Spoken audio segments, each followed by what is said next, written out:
రాజకీయపరమైనటువంటి అంశాలు, అంటే రాజకీయ పాలన నడిస్తే ఎట్లా ఉంటుంది అనడానికి సాక్ష్యం ఇది. రాప్తాడ్ నియోజకవర్గంలో వైఎస్ఆర్ కాంగ్రెస్ పార్టీ కార్యకర్త కొండన్న ఎర్రమ్మ దంపతులట వాళ్ళు పొలంలో వ్యవసాయ పనులు చేస్తూ ఉంటే అకస్మాత్తుగా దాడి చేశారు. దాడి చేసిన తెలుగుదేశం వాళ్ళు పట్టాల సునీత వర్గీయులు అన్నటువంటిది వైసీపీ ఆరోపణ.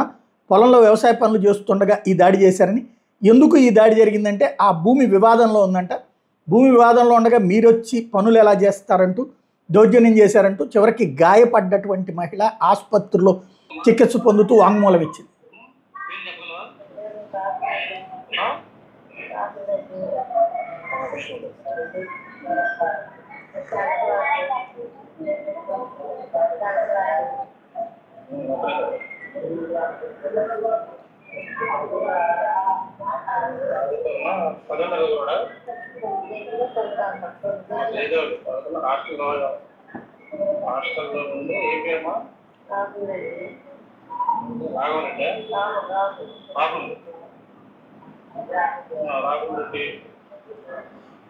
ఇది ఈ దాడికి సంబంధించినటువంటి వాంగ్మూలం తీసుకున్నారు. మరి ఏం చేస్తారో చూడాలి.